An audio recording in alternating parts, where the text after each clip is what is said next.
Welcome to On the Moneyline, a podcast by MMA Play 365. I'm Newsome, and I'm here to break down UFC Vegas 103, which goes down this weekend. And as you can tell, with the Vegas 103 part, we are back at the Apex. And like I say it all the time, I don't mind one event a month at the Apex. I think that, you know, you get some fun aspects of those events that you don't get in other events. You can hear the coaches, the strikes are a little bit louder, things seem a little bit more intense in regards to how quiet it is. And, you know, I enjoy one event at the Apex. It's just when you get in sort of like 2 and 3 a month, that's where it's too much. But we're at the Apex, we've got a fun card, small cage as well, so that's going to be an interesting aspect for some of these fights. And we're headlined with a flyweight fight that I actually like quite a lot. It is a short notice fight for one half of the main event. The original fight was actually pretty good, but the replacement here also makes this fight very good in my opinion as well. But just before we get into the breakdowns, as always, if you're wanting to jump into the action this weekend, then you can do so at MMA Play 365. We've got something for every type of gambler, whether you're a long-term gambler, a fun gambler, whether you're somebody that just likes to follow and tail the professional handicapper, which is myself, then we've got that section for you. And of course, all of our subscriptions, our betting package subscriptions, come with Bayes AI, our UFC prediction software, which gives you a percentage prediction for every possible outcome of every UFC fight, of every UFC event.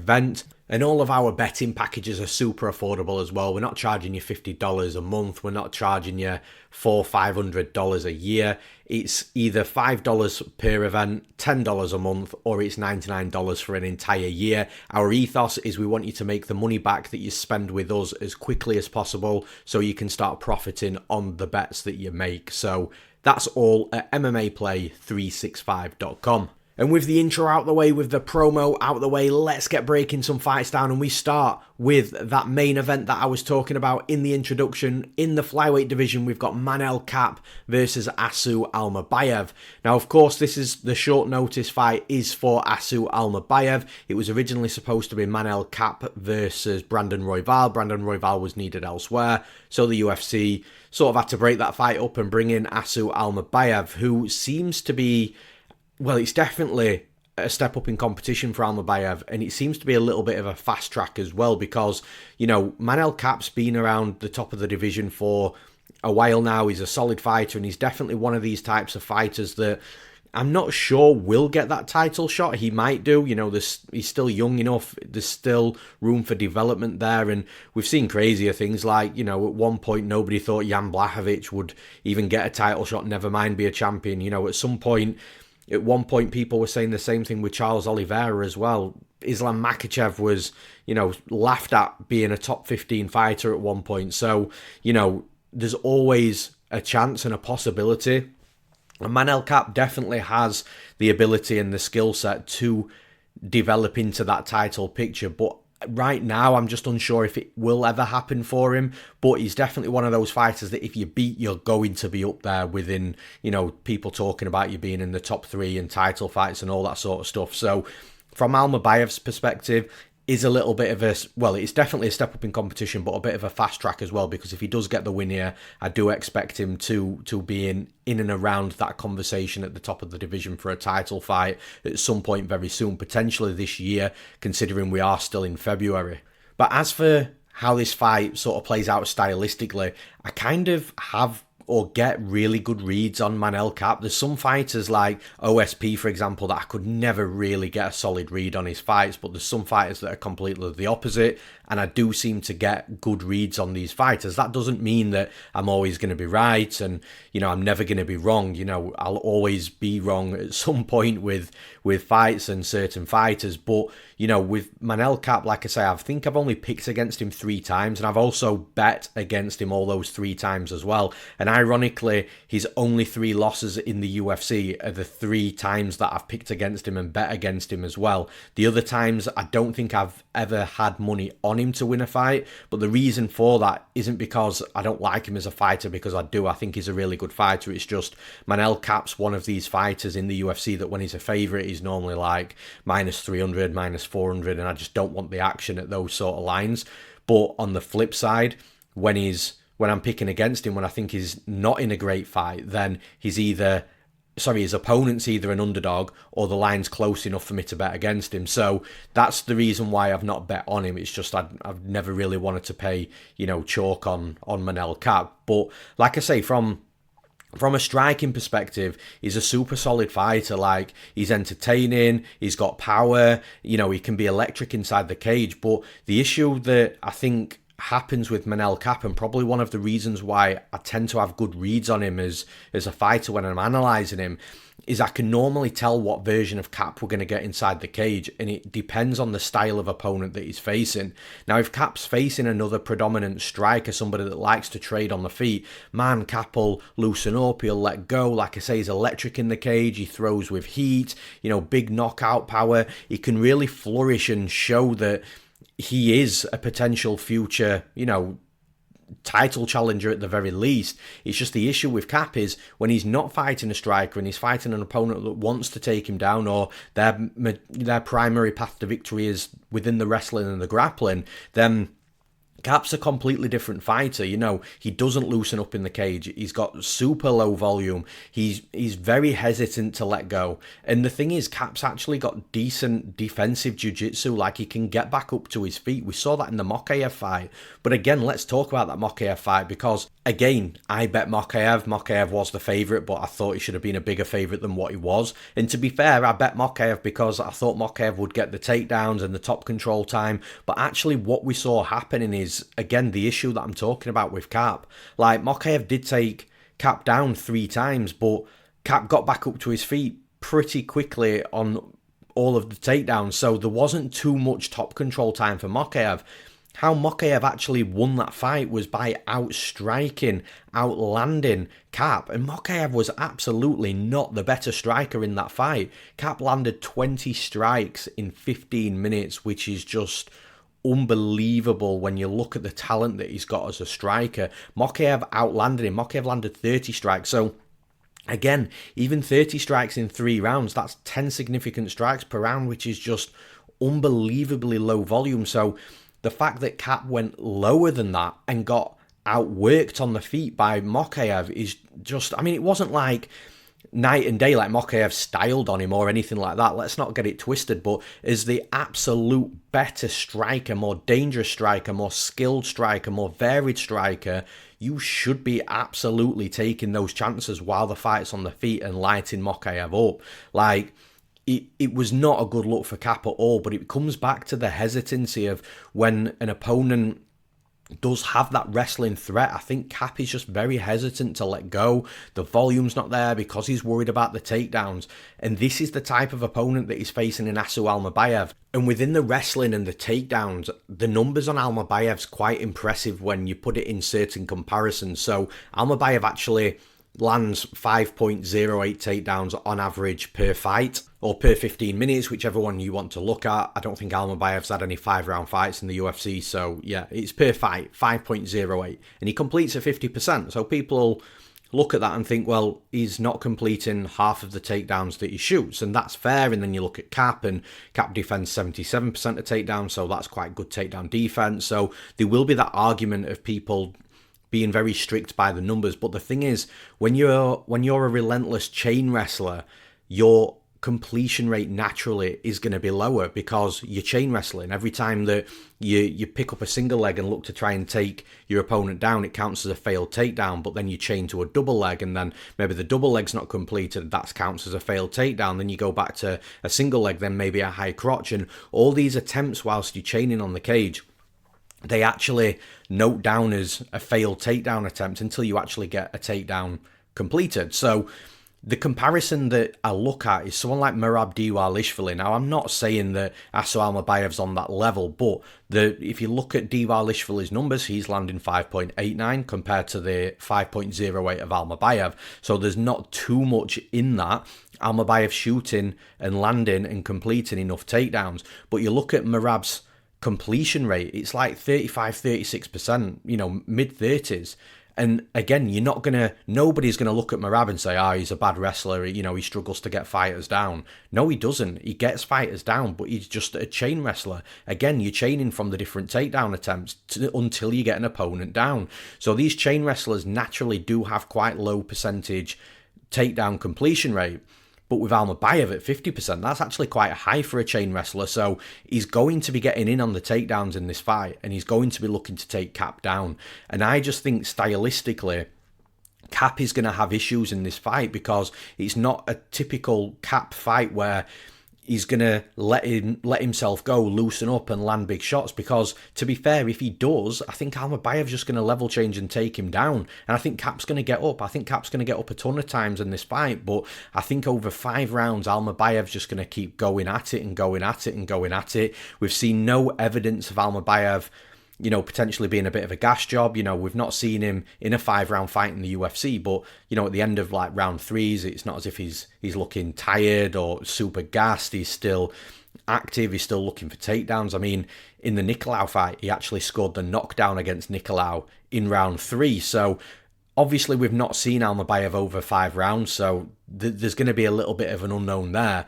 But we've also not seen any evidence that, he's going to slow down. Like normally you've got an idea of a fighter that you think actually, let's wait and see, might gas in round 4 or round 5. But with Almabayev, it seems like he's got a good gas tank, especially for his style as well. I think, look, if Almabayev can't get takedowns in this fight and the majority of the fight is played out on the feet, you would naturally lean towards Kape. But then, again, I go back to the Marquez fight, and, the majority of that fight took place on the feet. Both fighters were angry with each other that, had scuffs before the fight, nearly went at it at weigh-ins, nearly went at it in the cage before they... Honestly, the heat of that fight and how much both of those fighters just wanted to knock each other's heads off was crazy. But yet the volume and the activity was still low, and it was Marquez that pushed the action on the feet. So I think it's a good fight for Almabayev because he's actually not a bad striker. So even if this is, a 25-minute kickboxing fight and Almabayev is mixing in the takedowns but just can't get them, I still think Kape's going to be somewhat low volume because of the hesitancy, knowing that the wrestling and the takedowns are going to come and can come at any point in the fight. So I think that Almabayev has got the potential path to victory to wrestle and grapple here, steal at least 3 rounds just by being relentless, or as long as the takedown threat's there, if he's not successful with the takedowns, which I do think he will be, but if he's not, then I think the strike and I think the numbers could be better from Almabayev. It's not as if he's a bad striker. This is a dude that just knocked down Matheus Nicolau, who's a dangerous striker in himself as well, even though he is predominantly a grappler. I think it's a good fight for Almabayev. I'm not ruling Kape out. Like, if Kape wins, it's not like I'm going to be super shocked. But I just think stylistically and the way that Kape fights historically against these types of fighters, I just think Almabayev's going to have a couple of different paths to victory here. So for those reasons, I'm picking Asu Almabayev to win this fight. And in the next fight, in the co-main event, look, I think this is going to be a super fun fight. I actually think both fighters do bring a level of entertainment to the cage, but we do have to be real about where both fighters are at. And look, when I talk about what I'm going to talk about, I'm judging these fighters based on the level that the UFC is at, which is obviously the top of the sport. I'm not judging them on fighters in general because they're obviously high-level world-class fighters, otherwise they wouldn't be fighting in the UFC. I'll be talking about them from a UFC caliber perspective, so keep that in mind. But the fight that we've got is Cody Brundage versus Julian Marquez.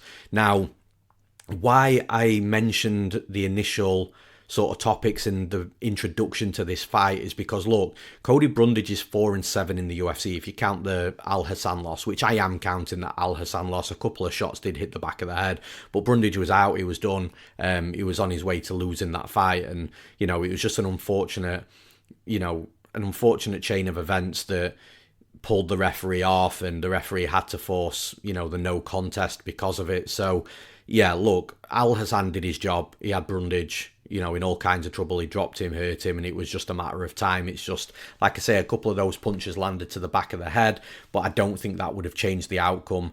If those punches didn't land, the fight was about to be finished very shortly. So, yeah, look, my opinion, Brundage is 4-7.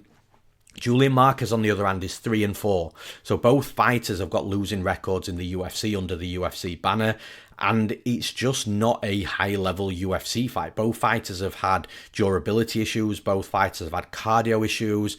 The fighters have looked for ways out in certain fights. So it's a fight to me that's super intriguing and super entertaining, because you've got two fighters that are very similar and on the same level and in the same sort of category in the UFC.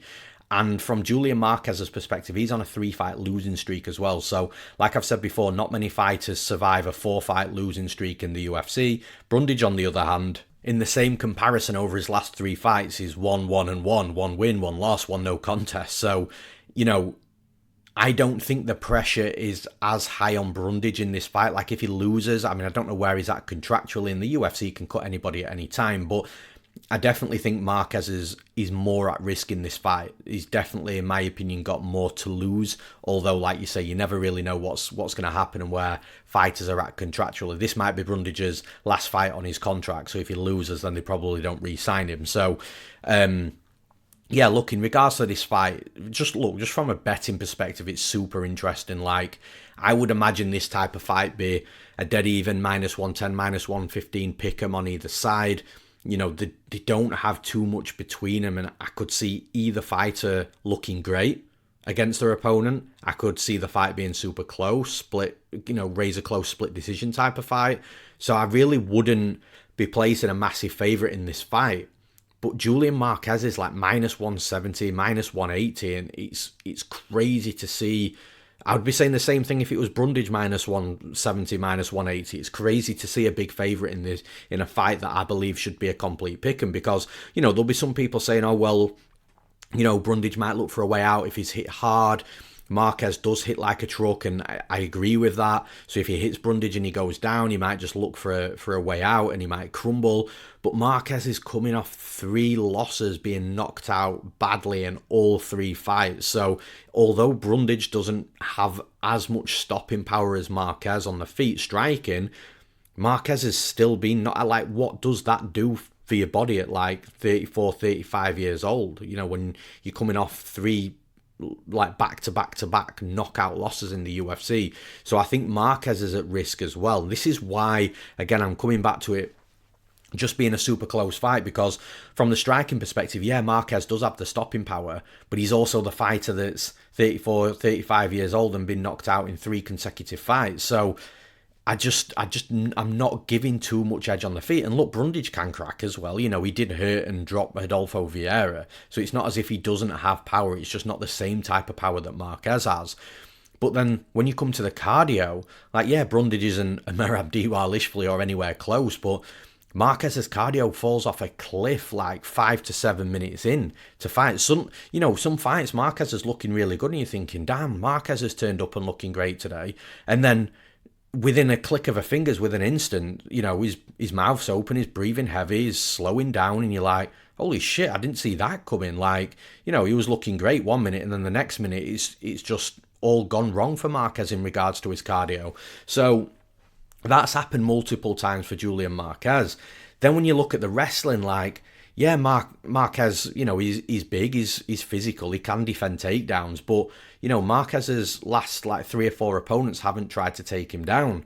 The 3 or 4 opponents prior to that took him down, I think it was 14, 15 times in total. So, when opponents do try and take Marquez down, more often than not, they can get him down. And the thing is with Brundage is a decent wrestler at this level.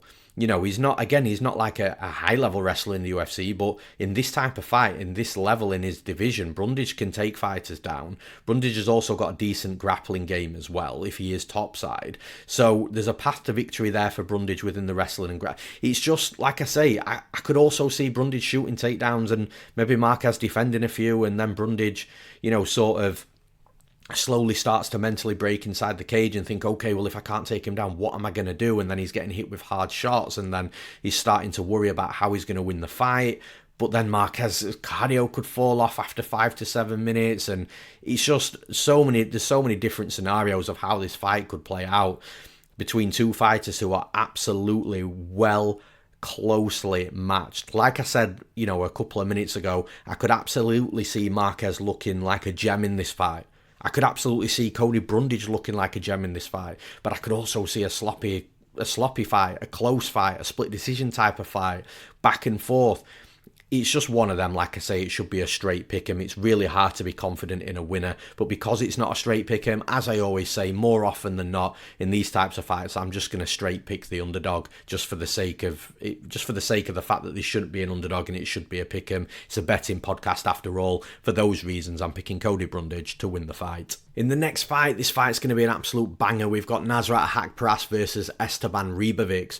Now, the one thing I'm going to talk about straight away is the betting line, because I do feel that Nasrat Haqparast is being severely disrespected on the betting line with the betting market. Like, I understand that Esteban Ribovics is the favourite in this fight, but in some spots, Ribovics is up at like minus 275 with Nasrat Haqparast at like plus 220, and that's just way too wide in my opinion. Like, again, I understand. Look, if Ribovics was like minus 140, minus 150, I could understand it, but the line's just gone crazy. Now, the reason why I think that Ribovics should be the favourite is simply because of his last fight with Daniel Zellhuber. Like, Zellhuber's one of these fighters that is very tricky to beat. He's an up-and-coming fighter, you know, young, improving, developing each fight. But the thing is with Zellhuber is predominantly a striker. So if these other opponents that's fighting Zellhuber are beating him because they're coming in wrestling, the good wrestlers, good grapplers, wrestling hard, taking him down,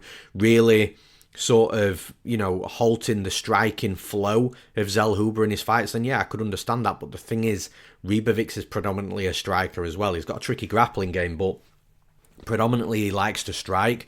And the fact that he beat Zellhuber striking is what makes him the favourite in this fight. And he also landed like more than 150 strikes in a 3-round fight against Zellhuber as well. It was a war. You know, he had to dig deep at times. He was hit over 100 times himself, but he still came through the other end in a super high volume fight against a fighter that's tall, long, developing, and known for being a very good striker. And then you get Nasrat Haqparast. Like, Haqparast has got a good all-round style, but again, Haqparast is predominantly a striker.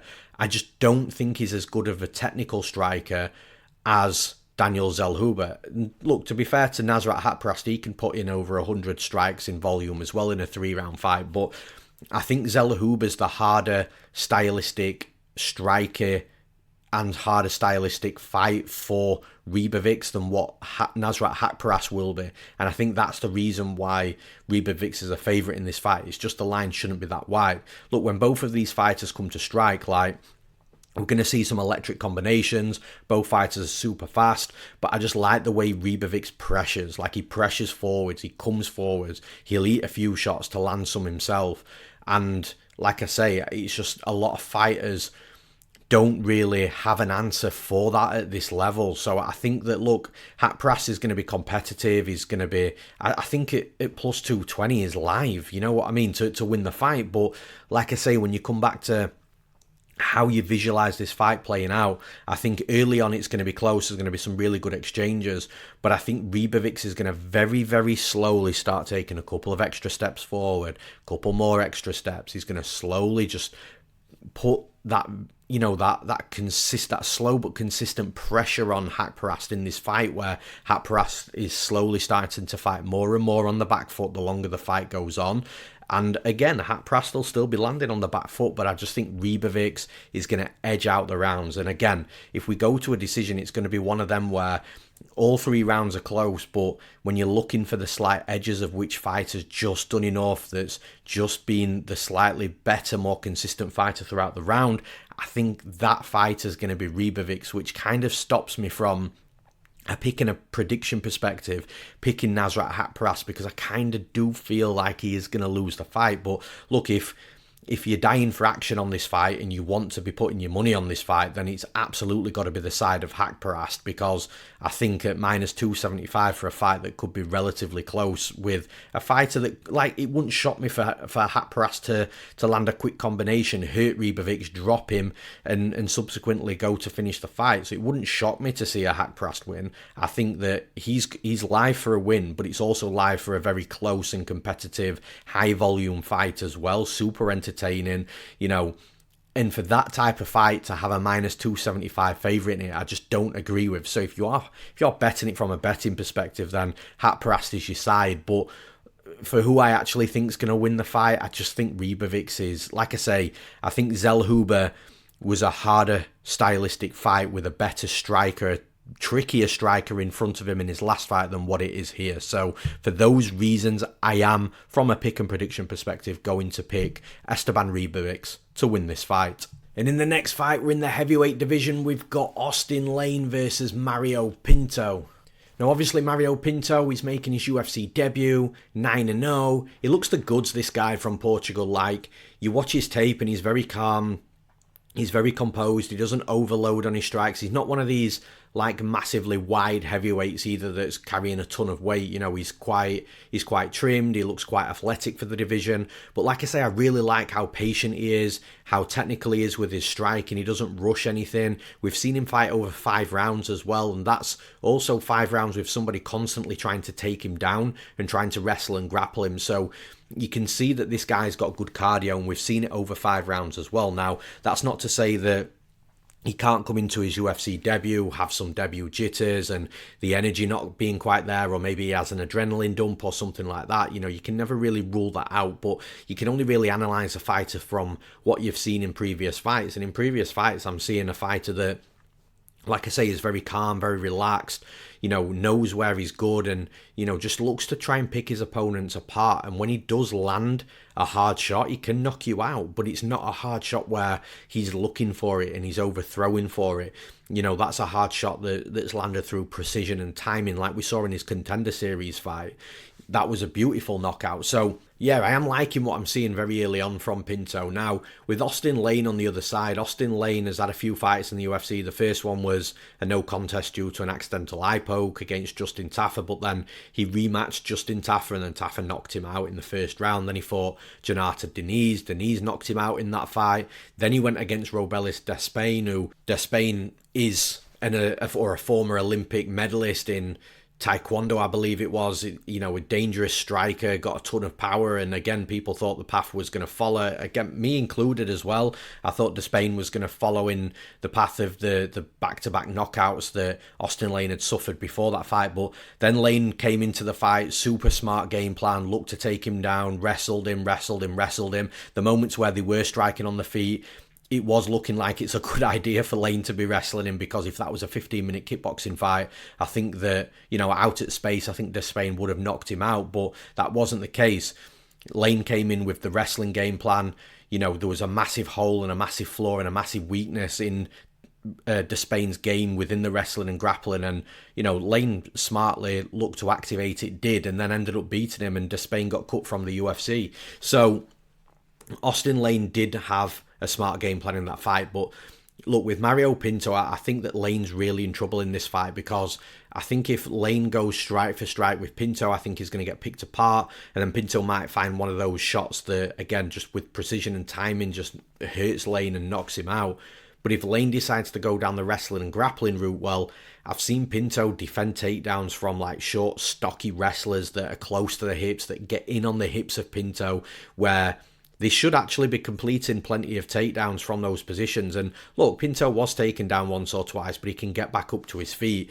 What I'm basically trying to say is I don't think Lane's going to have the same type of success as, or the same success as previous fighters that Pinto's fought, and I don't think he's going to have success wrestling and grappling Pinto. You can never say never in regards to, you know, Austen Lane doesn't take Pinto down. He might do, but I think Pinto will just get right back up to his feet if he is taken down, and Lane might not even have that game plan in this fight, but he might do on the same token, you know, on the flip side, because it worked for him in his last fight, he might think it works for him in this fight. But every fight's stylistically different, and I just feel that Lane's going to run out of options in this fight, because I do think he's going to get picked apart striking. I don't think he's the better striker. Yes, it's heavyweight, and he could land that one punch that knocks Pinto out. That's completely possible.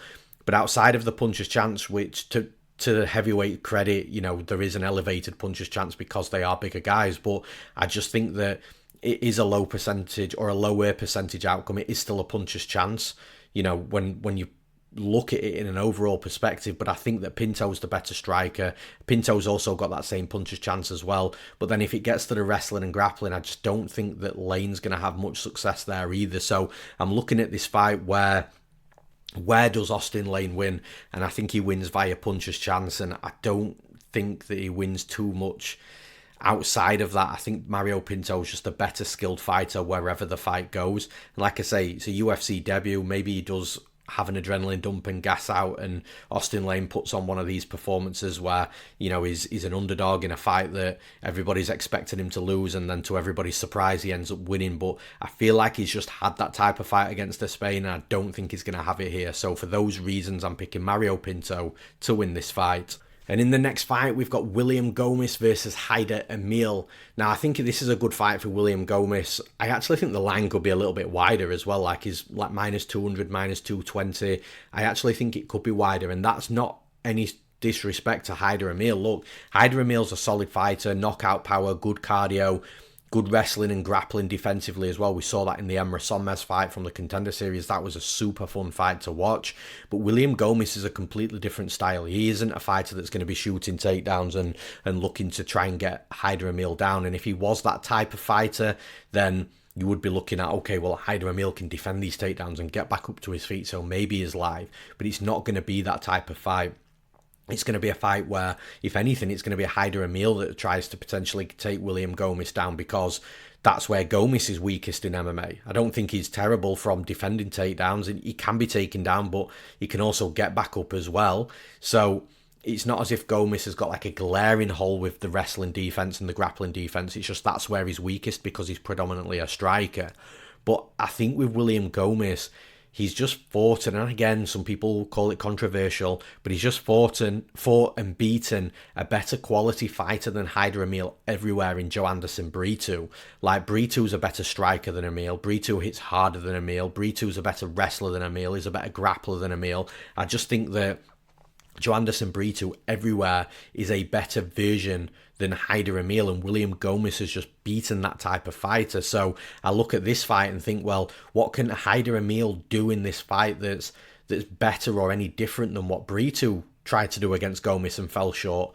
And I just don't know. And again, I know every fight's new, every fight's different, every fight has got slightly different stylistic differences at the very least, but I just feel that Gomis is a level above Hyder Amil. I think when it comes to the striking, Gomis is going to stay somewhat safe. He's going to stick on the outside. He doesn't get hit too much. He doesn't land a crazy amount of volume either, but that doesn't matter. If he's doubling up on the strikes and hardly getting hit at all, well, he's winning fights.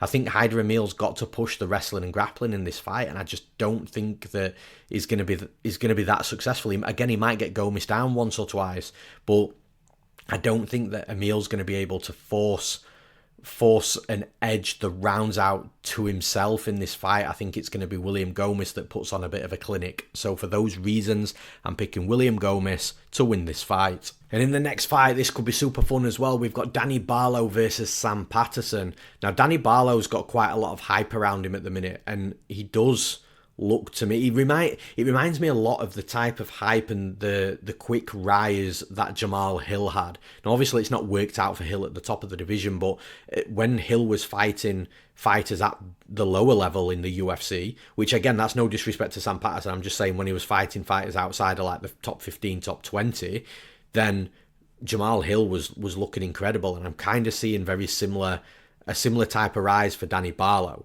Now, I don't think the rise will be as quick in this division, and I'm not saying that Barlow's going to, perform the way that Jamal Hill has at the top of the division, but right now, at this level in the UFC, I think Danny Barlow is going to be very, very good, and I think Sam Patterson's got a real fight ahead of him here. The thing is with Sam Patterson, though, like, Sam Patterson's a good fighter himself. Like, you look at the fights that he had in Brave, he was doing really well. He was knocking people out as well. Came into the UFC, again, didn't quite work out for him. Maybe the weight cuts were too much because he moved up in weight. And to be fair to Sam Patterson, since he has moved up in weight to welterweight, he's 2-0 in the UFC with 2 first-round finishes. One of them was Kiefer Crosby, who I think is one of the lower end of the UFC fighters. But the other one was Johan Lainess, which some people might say the same thing about him, but Lainess is quite dangerous and he's got good qualities himself. So the fact that he's moved up in weight after the bad UFC debut where he was knocked out very, very badly, 2-0 at welterweight, 2 finishes in round 1, and it's looking good for Sam Patterson. Now with Danny Barlow, I think that when you look at how fighters age, he had that split decision against Veretennikov, who fought last weekend. Veretennikov's just got absolutely battered by Austin Vanderford, and, you know, probably or might lose his job with what happened after the fight inside the cage as well, with him coming back at Vanderford, pushing him, and, you know, potentially trying to start a fight there after he just lost. So, you know, that's a different conversation. But Veretennikov didn't really look too impressive last weekend, but styles make fights. Look, Austin Vanderford didn't want to stand with Veretennikov. He needed to get the wrestling going, get the takedowns, get on top, and, you know, work the grappling, whereas Danny Barlow is predominantly a striker himself. So maybe that was just a better stylistic fight for Veretennikov, who is a decent striker himself.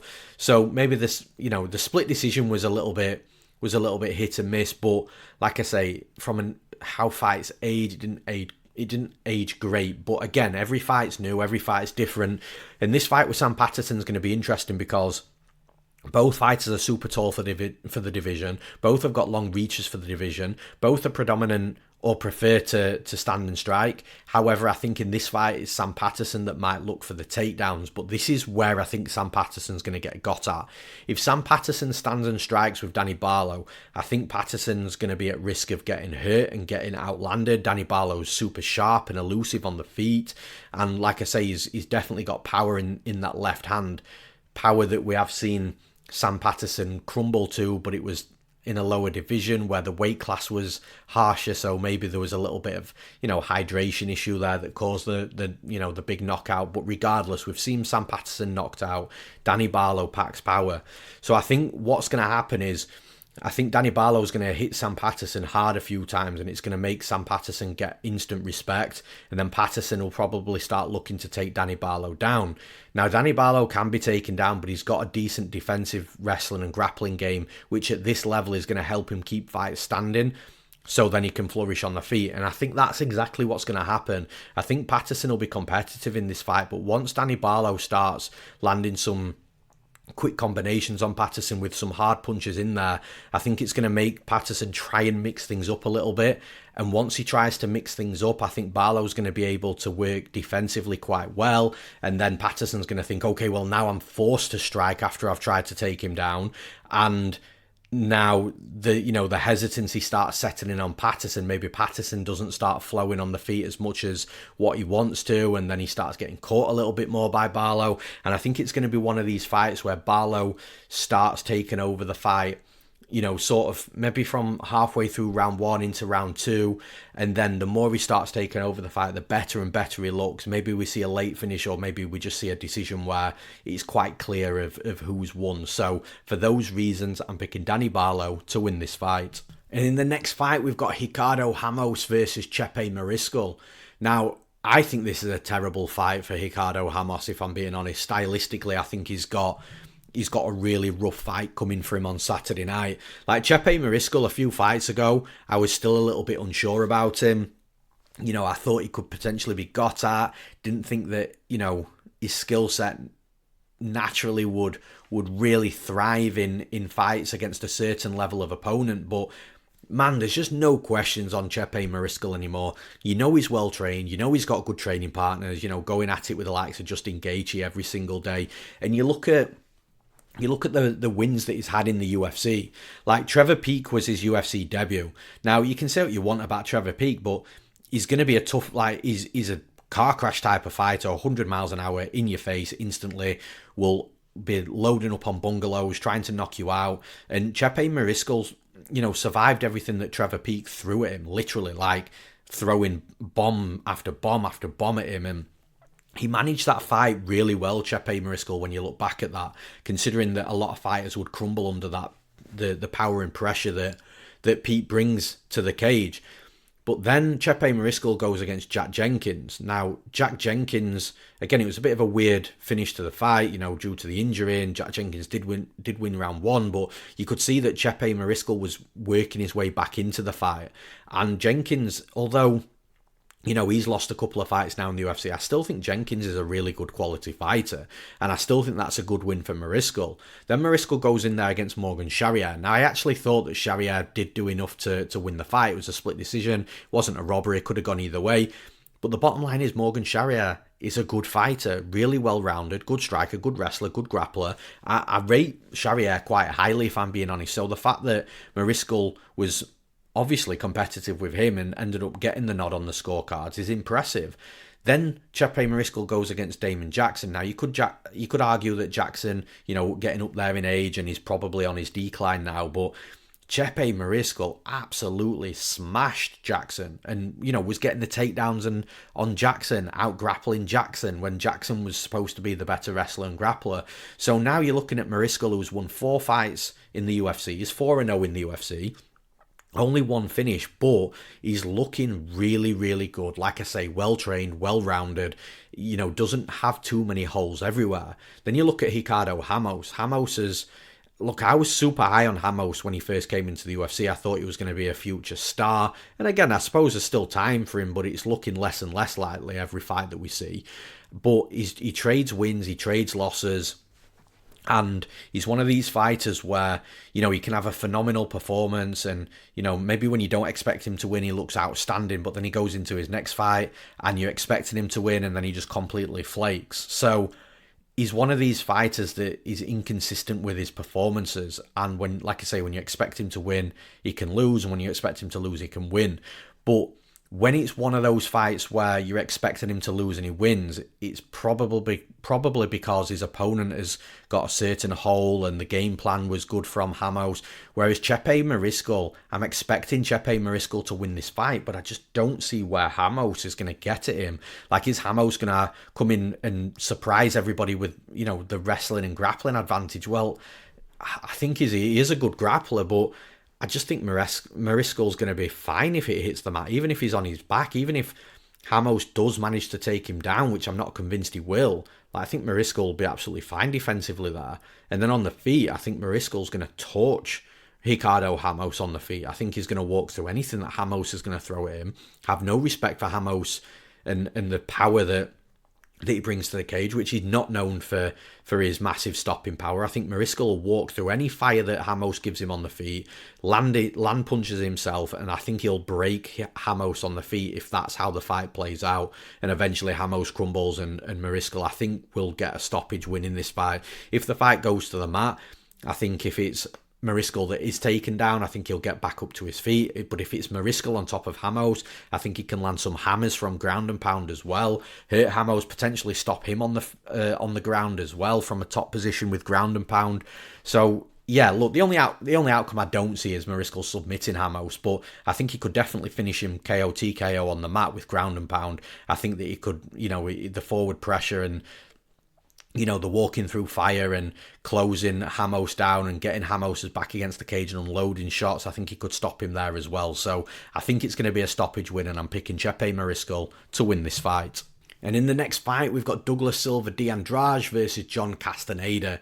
Now, if this was a couple of fights ago, I would probably be all over Douglas Silva de Andrade. I've always liked his style. I think he's been a wrecking ball, walks forward, just super entertaining to watch. Loads up on big punches, got loads of finishes on his record. And John Castaneda's not a fighter that I've been massively high on, if I've been honest. I think I've tried to bet against Castaneda at every opportunity that I can.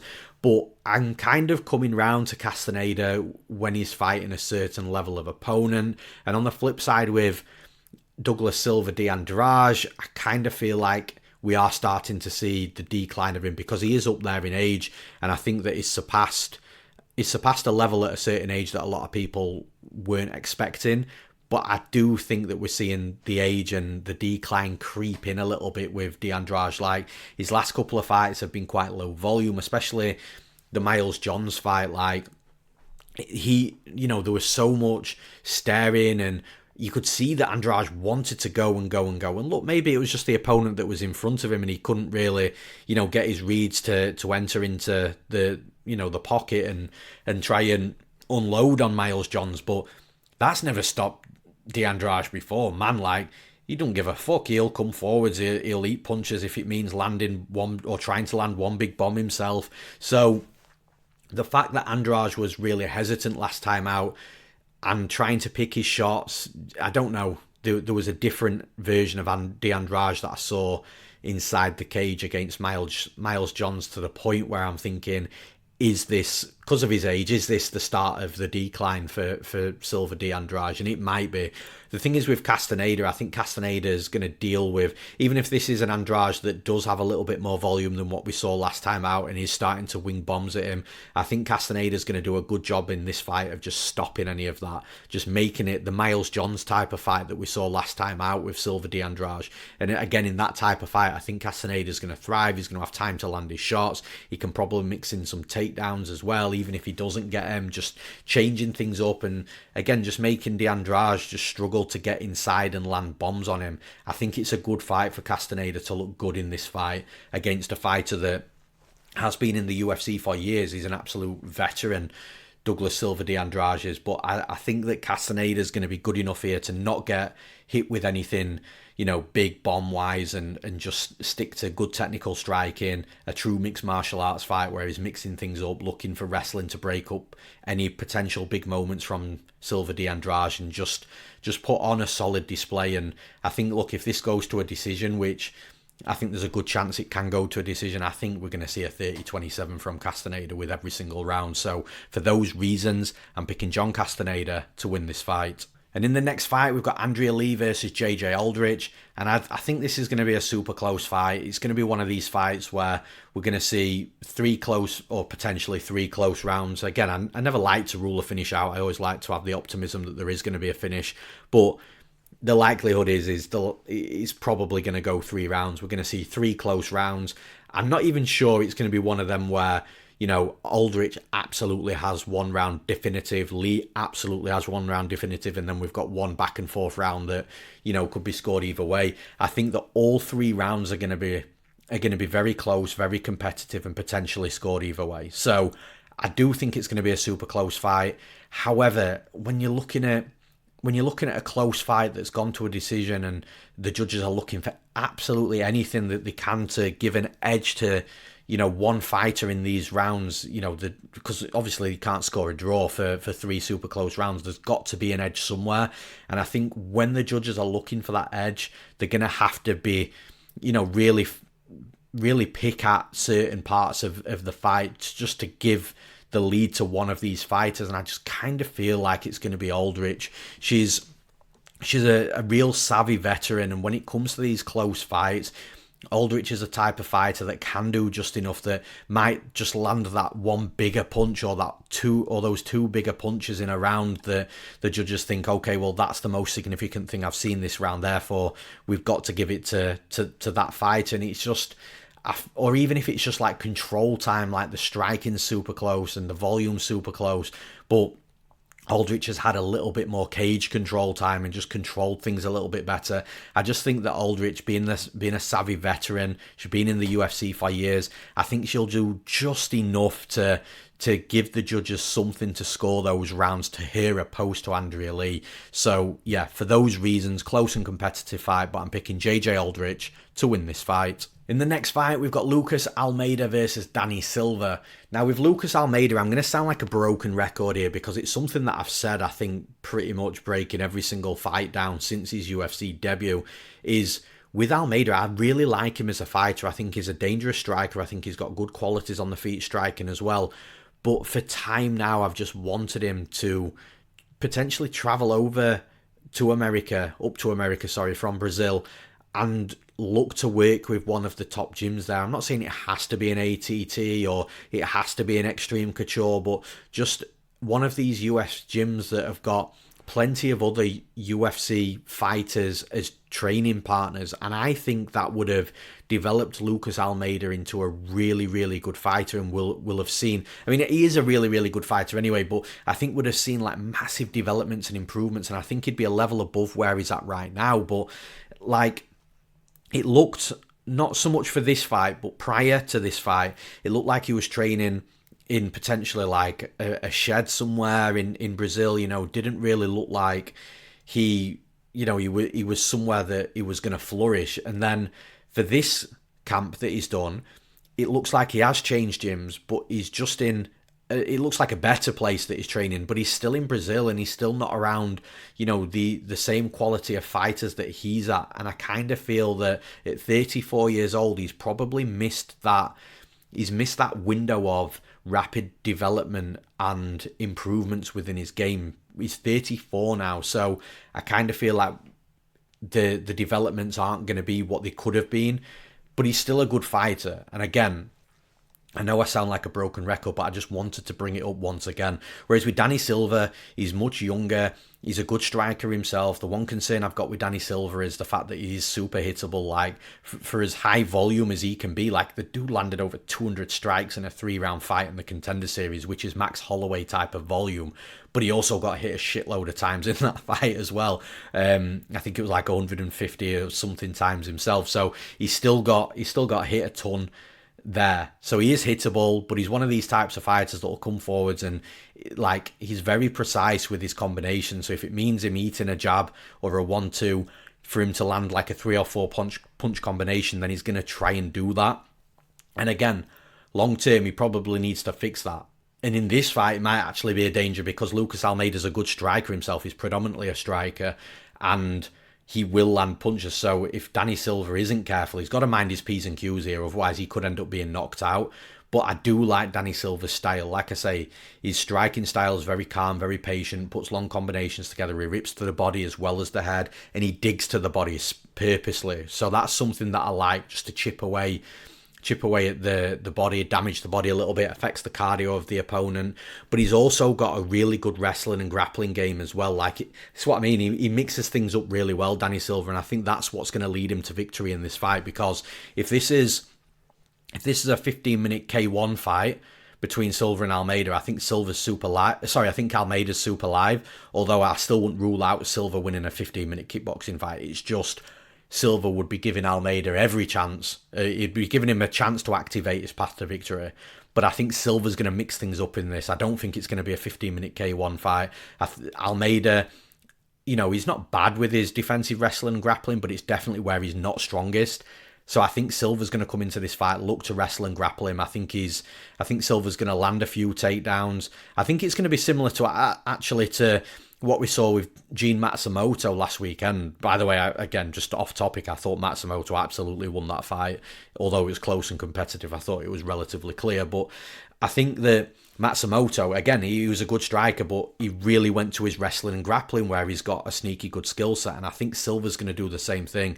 I think he'll land the punches that he needs, but when Almeida starts to get a little bit excited and starts to land himself, I think Silva's going to level change into takedowns, break things up, get some top control time, work the grappling in, and I just think it's going to be a tough fight for Almeida because of that. I think Silva's just going to outwork him, put a pace on him, mix in the wrestling and the grappling within the striking, and just make it a real tough fight for Almeida. So for those reasons, I'm picking Danny Silva to win this fight. And in the next fight, we've got Montana De La Rosa versus Luana Carolina. And I think Montana De La Rosa is being massively disrespected on the betting line as well. Like, I'm not saying she should be like a minus 200 favourite or something like that, but like, to be plus money against Luana Carolina, I think that there's some recency bias involved. I just don't think the full picture's really being painted here, because you look at Montana De La Rosa, she's traded wins and losses throughout her entire UFC career. There's a draw in there as well.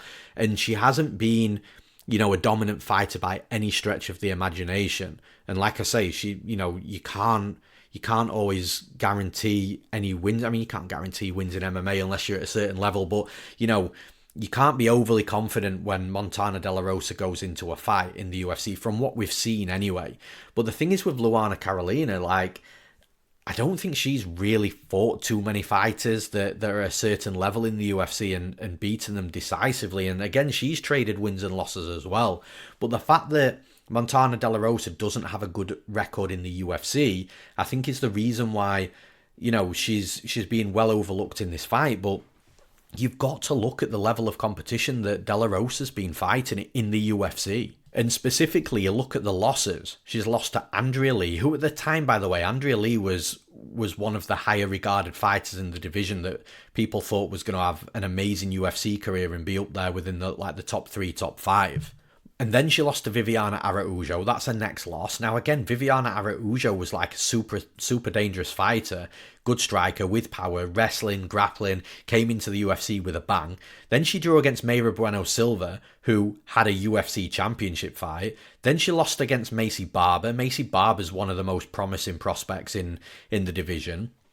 Then she lost against Tatiana Suarez, who's just come off a title fight. JJ Aldrich is a tough, gritty veteran that can grind fights out. So, all of these losses that Montana De La Rosa's took in the UFC are to good, savvy fighters. Some fighters that have been at the top of the division. And then if you look at if Luana Carolina fought all of these fighters that Montana De La Rosa's lost to, I think Carolina loses to them all as well. But what helps Montana De La Rosa with the fact that she's took all these losses is she's been fighting the best fighters in the division for a long time, so she's gained some real solid experience. And then when you flip the script and you look at Luana Carolina, yes, she's on a 3-fight winning streak, but those were to Ivana Petrovic, Juliana Stoliarenko and Lucy Pudilova, who I think Montana De La Rosa would beat all those fighters as well. Then the losses, when Carolina does fight somebody that's slightly better than her, Joanne Wood, or Calder Wood as some might remember her, she lost that fight.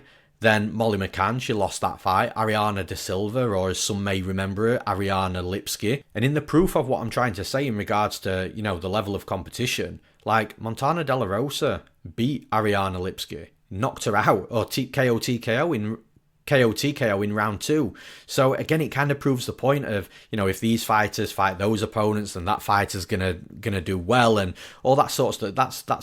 That's kind of proof. It is only one example, but the one fighter that Luana Carolina and Montana De La Rosa actually have in common, with it being Ariane Lipski, Carolina lost that fight by sub in round 1, whereas Montana De La Rosa won by KO in round 2. So yeah, look, I think that I'm not trying to say it's not going to be a close fight, because it is one of those fights that, we see all the time, that it's just back and forth. And again, like I just said with JJ Aldrich and Andrea Lee, these fights, typically you'll have either 3 super close rounds and you don't know which way the judges are going to score it when it gets to the scorecards, or there'll be 1 round apiece that's definitive with 1 super close round, and again, creates a split decision type of uncertainty type of fight with the judges. We could see that fight typically here, but the thing is with this fight, you've got Montana De La Rosa who's going to look to wrestle and grapple, you've got Carolina who's going to look to strike, and it's which fighter's going to activate the path to victory. I think that Montana De La Rosa, where she's weakest, is within the striking. Obviously Carolina's weakest within the wrestling and grappling because she's predominantly a striker, but I think where both fighters are weakest, De La Rosa's stronger than Luana Carolina. So what I'm trying to say is, if Montana De La Rosa gets the wrestling and grappling game going, I think she could potentially make some of these moments in this fight super comfortable. Whereas if the fight's forced on the feet, I think that De La Rosa could still, there's still an argument to be had that De La Rosa might be able to do some good work against Carolina. And I think Montana De La Rosa's got more chance of winning a striking type of fight than Carolina has of winning a wrestling and grappling type of fight, is what I'm trying to say there. But it just strikes me one of these fights where, look, De La Rosa's gone into some fights previously trying to wrestle and grapple, and it's not quite worked out for her, and that's where she's lost the fights. Again, against a good competition. But this screams to me the type of fight where De La Rosa is going to have success with the wrestling and grappling, and she is going to be able to get the takedowns that she needs and wants in at least 2 out of the 3 rounds. She's the slightly younger fighter, the slightly bigger fighter, so she's got a couple of those, sort of alternative edges going towards her, if you like. I just think it's going to be one of these fights that is super close and competitive, but again, when the judges, or if it goes that far, if the judges are looking for edges within the fight, I just think it's going to be a fight where De La Rosa activates her path to victory and gets the fight to where she wants to fight. So for those reasons, I'm picking Montana De La Rosa to win this fight. And in the next fight, the final fight to break down, it's going to be the opening fight, at least for now, as we're looking at it, of the card, and it's a banger. We're going to have Charles Johnson versus Ramazan Temirov. Now, Ramazan Temirov is a super entertaining fighter, comes forward, wings big bombs, he'll set the big bombs up with a couple of jabs maybe, and then bang, big overhand, looks to knock you out. He'll also just swing a big overhand if he feels like he wants to try and catch you out as well. The dude's just pure fun to watch. He came from Rising initially, absolutely destroyed CJ Vergara in his UFC debut.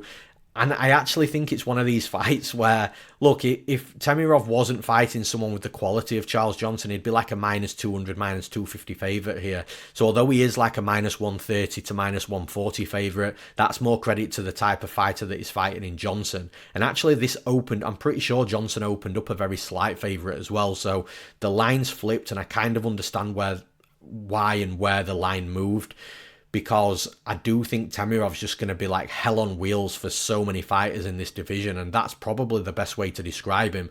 Charles Johnson would probably prefer a fight that he can control the pace and the range, and he can move in the way he wants to move, and he can mix things up with the wrestling when he needs to, land out at distance as well. But with Temirov, like, I think Temirov is just not going to give him that space. He's not going to give him chance to dictate the range and the speed that the fight is playing out at. We're also in the apex with the smaller cage as well, so it's less distance for Temirov to close on Johnson. And I just think Temirov's just, like I say, hell on wheels. He's going to come out at 1,000,000 miles an hour. He's going to be looking to land and wing big bombs. He's got legitimate power for, the lighter weight class that he's in. And I think although Johnson is the more skilled fighter in more disciplines within MMA, he's got to deal with the pace and the pressure and the power that Temirov's going to bring first before he can even look to activate his game plan. Maybe Temirov tires in round 3. Like, we haven't seen him too many times in like a high-paced fight where he's winging these massive bungalows for 2 rounds, and then what's he going to look like in round 3? Because if that happens, like if Johnson can get Temirov to round 3 and Temirov's tired and tried to knock Johnson out multiple times and hasn't been able to do it and tired because of it, Johnson's going to tear him apart in that round 3, because Johnson's a fighter that will be around for the long haul in regards to your fights. But I just think Temirov is just going to be so difficult to beat. I think he's got the cardio to do that for 2 rounds, or at least like 1 3/4 rounds, enough for him to definitively win round 1, just edge round 2, and then if he ties in round 3, just don't get finished. I think that's good enough for Temirov. So look, it's a tough fight for Johnson, but it's also a tough fight for Temirov. I think it's a well-matched fight. I just think Temirov, with him being like a massive ball of energy, hell on wheels inside the cage, I just don't think he's going to give Charles Johnson time to work in at least 2 of the 3 rounds should it go there. But then if you're looking at the finishing upside, I think that's on Temirov as well, and ultimately that's where I'm landing. So for those reasons, I'm picking Ramazan Temirov to win this fight. And that's all for this episode of the podcast. As always, thank you for everybody tuning in, whether you're on YouTube or whether you're on one of the podcast platforms like Spotify, Amazon Music, Apple Music, or Apple Podcasts, I think it's called now. If you are on one of the podcast platforms and you do want to have a conversation, you want to tell me where we differ on bets, where we disagree, or if we agree on a fight and you're really happy that I've picked the same guy as you've picked or bet, and again, from a betting perspective, if you want to tell me who you've bet and where the value is, then again, anything you want to talk about, jump over to YouTube, which is youtube.com/MMA Play 365. And I am busy throughout every week, as I always say, but I do try my best to get back to every comment that people leave on the videos. And again, I'm always happy to have those conversations. It is me replying and not anybody else from MMA Play. So jump onto YouTube. And if you're on there as well, please hit the subscribe button. It costs absolutely nothing to do so, but really helps the channel out. And also, when you are commenting and we're having these conversations, it also helps with the YouTube algorithm also. So again, don't be shy, jump onto YouTube, try and support us as best you can. And finally, one last time, if you are wanting to jump into the action this weekend, then make sure you do so at MMA Play 365. You can join a next event subscription, a monthly subscription, or an annual subscription. We've even got a money back guarantee on our dog of the week, where you get the best value underdog from myself and Base AI, which is our UFC prediction software. But ultimately, anything that you buy on MMA Play, it'll be super cheap, super affordable, and we do that so you can start making the money that you spend with us on the subscription back as quick as possible, so then you can start profiting on top of your bets. And of course, as I always say, every single subscription package comes with Base AI, our UFC prediction software. We don't separate the packages, so everything's all inclusive as well. And that's all at MMAplay365.com. I'm Newsome. Thanks for listening. I'll see you again next week.